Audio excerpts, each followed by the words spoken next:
कृष्ण गोविंद हरे मुरारी, हे नाथ नारायण वासुदेवा। अथ द्वात्रिशो अध्याय। भगवान का प्रकट होकर गोपियों को सांत्वना देना। श्री सुखदेव जी कहते हैं, परीक्षित, भगवान की प्यारी गोपियां विरह के आवेश में इस प्रकार भांति भांति से गाने और प्रलाप करने लगी। अपने कृष्ण प्यारे के दर्शन की लालसा से वे अपने को रोक न सकी।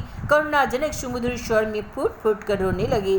ठीक उसी समय उनके बीचों बीच भगवान श्री कृष्ण प्रकट हो गए। उनका मुख कमल मंद मंद मुस्कान से खिला हुआ था। गले में बनमाला थी, पीताम्बर धारण किए हुए थे। उनका यह रूप क्या था, सबके मन को मत डालने वाला था और सबके मन को मथनी वाला था। कोटि कोटि कामों की सुंदरता वाले परम मनोहर प्राण बल्लभ श्याम सुंदर को आया देख गोपियों के नेत्र प्रेम और आनंद से खिल उठे। ये सब की सब एक साथ ही उठ खड़ी हुई, मानो प्राणहीन शरीर में प्राणों का संचार हो गया। शरीर के एक एक अंग में नवीन चेतना हो गई, नवीन आस्फूर्ति आ गई। एक गोपी ने बड़े प्रेम और आदर से श्री कृष्ण के कर कमल अपने दोनों हाथ में लिए और वह धीरे से उन्हें सहला रही थी। दूसरी गोपी ने उनके चंदन चर्चित भुजदंड को अपने कंधे पर रख लिया। तीसरी सुंदरी ने भगवान के चरण दबाने लगे और चौथी गोपी उसके हृदय में भगवान के प्रति बड़ी जलन हो रही थी बैठ गई। वह चरण कमलों पर के नीचे ही बैठ गई। पांचवी गोपी प्रणय कोष में बिहल होकर भौवी चढ़ाकर दांतों से होठ दबाकर अपने कटाक्ष बाणों से बिनती हुई उनकी ओर ताक रही थी। तो छठी गोपी निर्निमेष नैमों से प्रभु के मुख कमल को देख रही थी।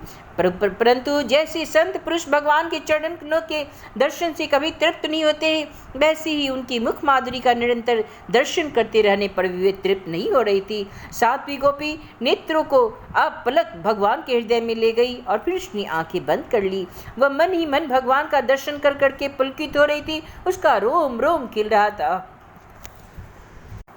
वह सिद्ध योगियों के समान परमानंद में मग्न हो गई। परीक्षित, जैसे मुमुक्षुजन परम ज्ञानी संत पुरुष को प्राप्त करके संसार की पीड़ा से मुक्त हो जाते हैं, वैसे ही सभी गोपियां भगवान का दर्शन करके परम आनंद और परम उल्लास को प्राप्त हो गई। उनके विरह के कारण गोपियों को जो दुख हुआ था वे उनसे मुक्त हो गई और शांति के समुद्र में डूबने लगी। परीक्षित, यो तो भगवान श्री कृष्ण अच्युत और एक रस है। उनका सौंदर्य और माधुर्य निर्तिशय है। फिर भी विरह व्यथा से मुक्त गोपियों के बीच में उनकी शोभा बढ़ गई। ठीक वैसे ही जैसे परमेश्वर अपने नित्य ज्ञान बल और शक्तियों से सेवित होने पर भी शोभायमान हो रहे हों। इसके बाद भगवान श्री कृष्ण ने उन ब्रज सुंदरियों को साथ लेकर यमुना जी के पुलिन में प्रवेश किया। उस समय खिले हुए कुंद और मंदार के पुष्पों की सुरभि लेकर बड़ी ही शीतल और सुगंधित मंद मंद वायु चल रही थी और उसकी महक से मतवाले होकर भौरे भी मंडरा रहे थे। शरद पूर्णिमा की चंद्रमा की चांदनी अपनी निराली छटा दिखा रही थी। उसके कारण रात्रि के अंधकार का तो पता ही नहीं चल रहा था। सर्वत्र आनंद मंगल का ही साम्राज्य छाया था। वह पुलीन क्या था, यमुना जी ने स्वयं अपने लहरों के साथ भगवान की लीला के लिए सुकोमल बालुओं का रंगमंच बना रखा था।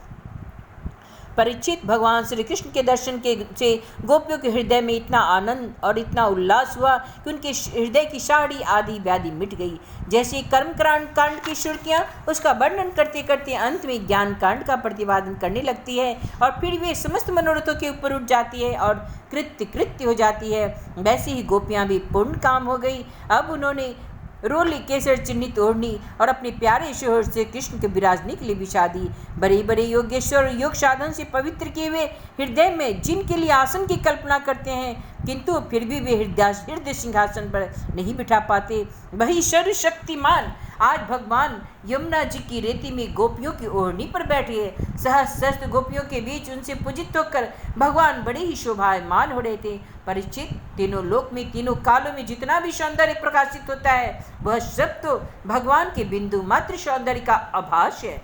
वे उनमें एकमात्र आश्रय हैं। भगवान श्री कृष्ण अपने इस अलौकिक सौंदर्य के द्वारा उनके प्रेम और आकांक्षा को और भी उभार रहे थे। गोपियों ने अपनी मंद मंद मुस्कान, विलासपूर्ण चितवन और तिरछी भाव से उनका सम्मान किया। किसी ने उनके चरण कमलों को अपनी गोद में लिया तो किसी ने उनके कर कमलों को। कोई उनके संस्पर्श का आनंद लेती हुई कह उठती, कितना सुकुमार हैं आप, कितनी मधुर हैं। इसके बाद श्री कृष्ण के छिप जाने से मन ही मन तनी रुट कर उनके मुँह से उनके दोष को स्वीकार कराने के लिए वे कहने लगी।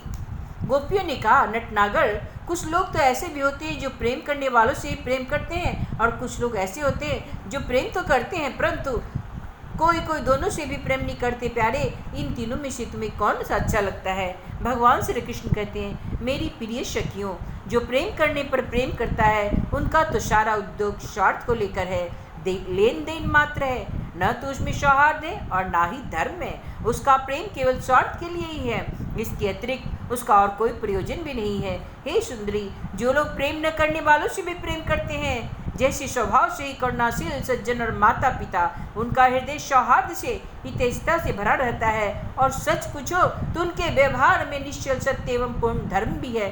कुछ लोग ऐसे होते हैं जो प्रेम करने वालों से भी प्रेम नहीं करते, न प्रेम करने वालों का तो उनके सामने कोई प्रश्न ही नहीं होता। ऐसे लोग 4 प्रकार के होते हैं। एक तो वो जो अपने स्वरूप में ही मस्त रहते हैं, जिनकी दृष्टि में कभी द्वैत भासता ही नहीं। दूसरे वो जिन्होंने द्वैत तो भासता है परंतु जो कृत हो चुके हैं, उनका किसी से कोई प्रयोजन ही नहीं। तीसरे वो जो जानते हैं कि हमसे कौन प्रेम करता है और कौन, और चौथे वो जो जानबूझकर अपना हित करने वाले परोपकारी गुरु तुल्य लोगों में भी से विद्रोह करते हैं, उनको सताना चाहते हैं। हे गोपियों, मैं तो प्रेम करने वालों से भी प्रेम का वैसा व्यवहार नहीं करता जैसा करना चाहिए। मैं ऐसा केवल इसलिए करता हूँ कि उनकी चित्तवृत्ति मुझ में ही लगे, निरंतर लगी रहे। जैसे निर्धन पुरुष को कभी बहुत सारा धन मिल जाए और फिर खो जाए तो उसका हृदय खोए हुए धन की चिंता से भर जाता है, वैसे मैं भी मिल कर छिप जाता हूँ। हे गोपियों, इसलिए मैं भी मिल कर छिप जाता हूँ। इसमें संदेह नहीं कि तुम लोगों ने मेरे लिए लोक मर्यादा, वेद मार्ग और सगे संबंधियों को भी छोड़ दिया। ऐसी स्थिति में मैं तुम्हारी मनोवृत्ति और कहीं न जाए, अपने सौंदर्य और सुहाग की चिंता न करने लगे, मुझ में ही लगी रहे। इसलिए परोक्ष रूप से मैं तुम लोगों से प्रेम करता हुआ भी छिप गया था। इसलिए तुम लोग मेरे प्रेम में दोष मत निकालना। तुम मेरी प्यारी हो और मैं भी तुम्हें बहुत ही प्रिय हूँ। हे मेरी प्यारी गोपियों, तुमने मेरे लिए घर गृहस्थी के उन बेड़ियों को तोड़ दिया जिन्हें बड़े बड़े योगी यति भी नहीं तोड़ पाते। मुझसे तुम्हारा यह मिलन, यह आत्मिक संयोग सर्वथा निर्मल और सर्वथा निर्दोष है। यदि मैं अमर शरीर से, अमर जीव से अनंत काल तक तुम्हारे प्रेम और सेवा का त्याग का बदला करना चाहूँ तो भी मैं नहीं चुका सकता। मैं जन्म जन्म के लिए तुम्हारा ऋणी हो चुका हूँ। तुम अपने सौम्य स्वभाव से, प्रेम से मुझे उऋण कर सकती हो, परंतु मैं तो तुम्हारा ऋणी ही हूँ, मैं तो तुम्हारा ऋणी ही हूँ, मैं तो तुम्हारा ऋणी ही हूँ। श्री कृष्ण गोविंद हरे मुरारी, हे नाथ नारायण वासुदेवा। इति श्रीमद्भागवते महापुराणे ब्रह्मस्यासनितायां दशमस्कन्धे पूर्वार्धे रासक्रीडायां गोपीशान्त्वनं नाम 32 अध्यायः।